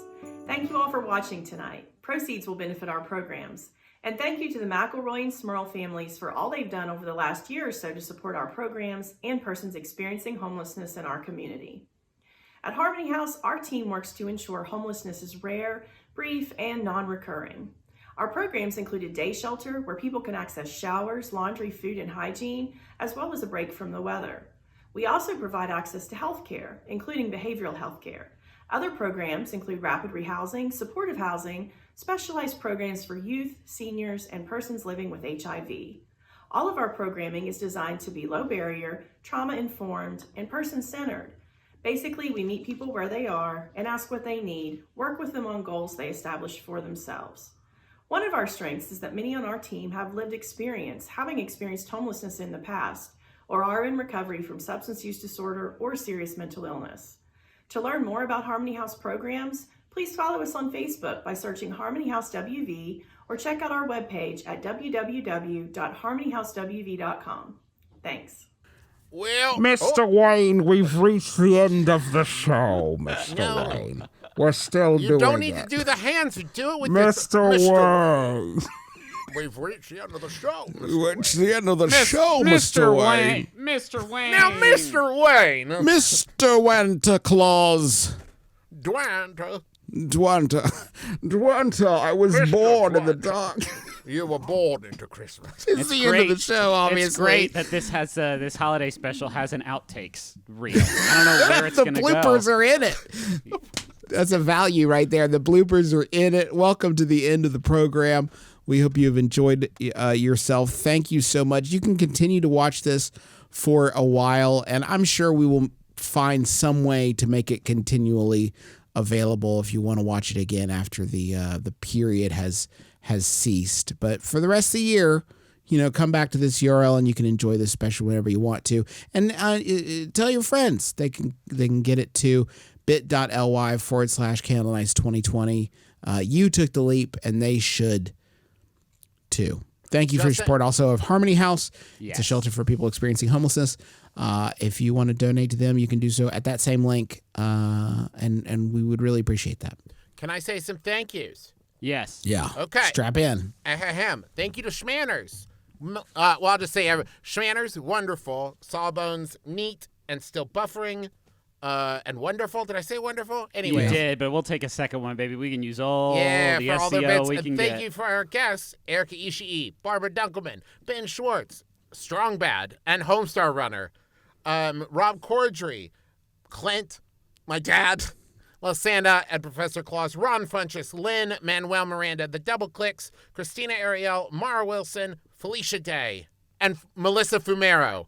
If we get hers. Hey, also thanks to Lynn Doyle for our incredible Candle Nights poster. Yeah. You can find that probably on our website, which is macroy.family, if you haven't seen it already. It's a nice looking poster, and it gets my holiday hackles up. Gets my juices flowing. Let's end it now. I don't have a final Yahoo. It's not that kind of show, people. It's not that kind of show, but it is that kind of holiday for you to gather with us and you and yours. And we've all been enjoying your presence, but we're so sorry to see you go. But the good news is we don't have to say goodbye. What is that? Well, Justin, through the miracle of technology, this video does not have to end. All you have to do is go to the little mouse or clicker or whatever and rewind it back to the beginning. There is no end to this special. It just keeps going. It's going to look familiar because you've watched it already. But you just go back to the beginning. So unless it's a pirate watching it, in which case your laptop or computer or eyeball-mounted cyber screen, whatever you're working with, is about to blow up on fire. And whose fault is that? Not ours, because we didn't do piracy. You did. So I'll give you a signal when it's okay to rewind, and there's no more good content coming. Yeah. Don't stick around to the end. There's no post-credit sequence or anything like that. It's just going to be the signal for you to rewind and start watching again. And I'm not going to say anything else. I'm not going to say goodbyes or anything because this isn't the end. It's just another hello and an invitation to start the video again. So 3, 2, 1. So they should. There's nobody. Cool. Good video, guys. Yeah, that I was thought we good. did great. That was I really thought it was great. funny. Award-winning. Yeah. Should we have mentioned that we're doing a season 2 of the My Brother and Me show? No, we'll mention no. that. It'll be a surprise. Juice, how are those hemorrhoids doing, Bruster?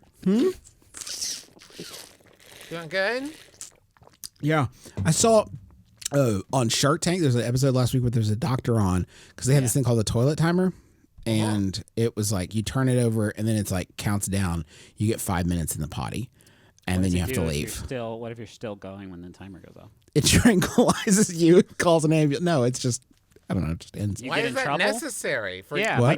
My dad's not going to kick in the door and be like, Hey, "The that's. timer Can I went tell you off." something? Actually, Griffin, you're actually bordering on entertainment, and I would. you're right. We promised. Yeah. No, it's a timer, and it goes off. When it goes off, you just get you leave. And there's a doctor on there who said that it's actually bad for you to sit on the toilet for longer than 3 to 5 minutes. What else Shouldn't am be I going to doing watch? it. TikTok. Yeah, well, I mean, you watch a lot of TikToks in 3 to 5 minutes. To be fair. Not if you watch them over and over again, just to really get the meaning behind each one of them. Yeah. The video's almost certainly over now, right? Yeah, right. Definitely. No The one's video watching. doesn't actually have an end.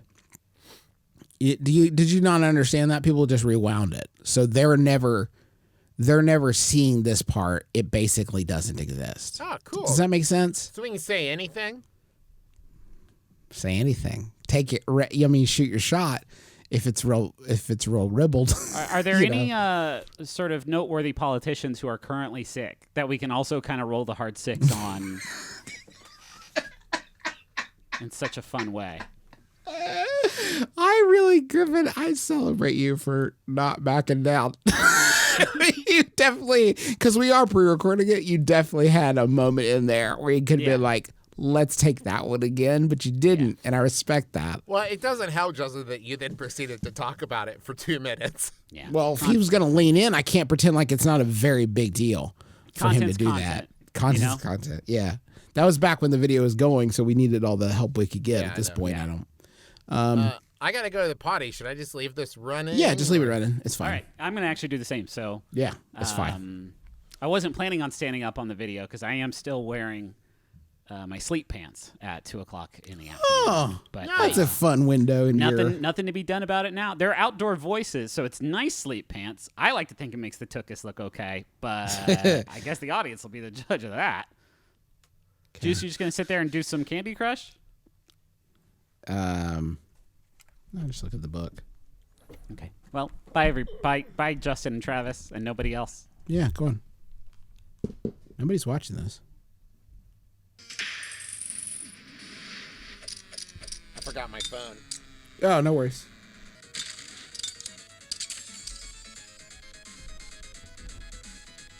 Hey. I didn't even need the full 5 minutes. Of what? Oh, for on the potty. Chris. What are you playing? You must build a boat. You ever play that? Oh yeah, I love that.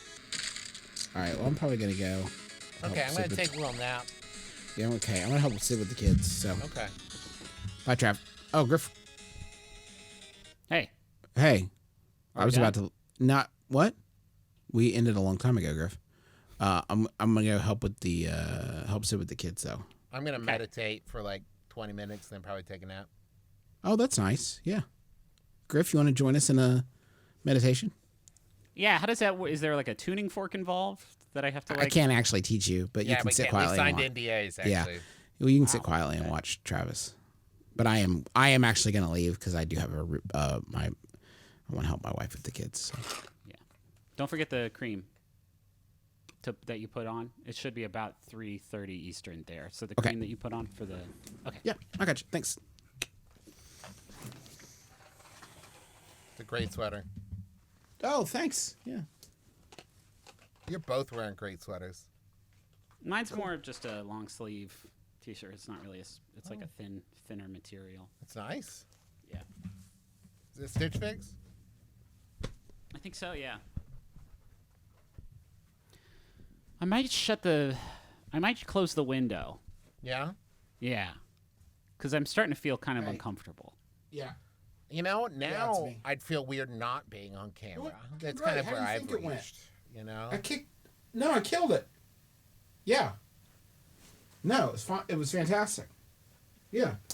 Yeah, Travis and Griffin were dead weight as usual, but I mean, I killed it. What? Tonight Show? Me? What about Jimmy? Isn't there another Jimmy you could call, or? Okay, I'm on it. Is he talking about doing the Tonight Show? You know, here's the thing. I think we're supposed to be jealous, but I'm just really thrilled for him. I think he's going to be on the Tonight Show. I'd be so proud. Yeah, that's sort of the environment where I know he's going to thrive. Is by himself on the Tonight Show. By himself, talking to famous people. Yeah, that's when Justin really does his he best. excels. Yeah. I'm gonna cover up my camera, I guess, in case hackers. Oh, hey. Hey. What was that? What was that all about? I thought we were done. Yeah, we've been done for a minute, but it sounds like you just got an exciting phone call. I wanted to know about it. No, I was practicing a character voice. You said something about the Tonight Show, though. Like you were going to be on it without us. I guess who was it on the other line? I'm not mad, Joe. I'm very excited for you. I just wish that you felt comfortable sharing your successes with us. And okay, I'll say it. Our dad thinks I should take over the Tonight Show. Oh. So. Did he mention Sloppy Joe's? No. Didn't come up. That's fine. That's cool. Okay, I'm gonna hang up the Zoom call now. Okay. I was just gonna call Dad. I was gonna call Dad to just ask him why he thinks that. Okay, yeah, sure. Yeah, I'll just text him. But he yeah, won't just text him respond, like later. always. It's fine. So I'm just gonna leave the Zoom call. Okay, bye. Okay, bye. Hi, Dad. Yeah, it's your son Griffin. You think I should be the Tonight Show guy? Okay, I love This you. Bye. isn't true. This isn't true. That's a lie. Sorry, guys. You said it was me now. Oh, hold on. He's still on with me. Hey, Dad. Travis is getting a busy signal because he's still on with me. It's voicemail. I got his voice. Dad, hey, Dad. Dad, it's me. Dad, can Dad, you hear who's me? your best boy? Daddy, who's the best boy? Dad. We Yeah, haven't spoken I in know. 5 years, and I just miss you so much, and I'm sorry for everything. I know that you love Justin. Ew, Dad! Just please call me back, please, Dad. We don't know how much time you have left, Dad, and I don't want it to end like this. Please call me back, Dad. Wow, you Please. made those really quickly, Justin. Charlie made him for me. Oh, okay. Bye, guys. Bye. Bye.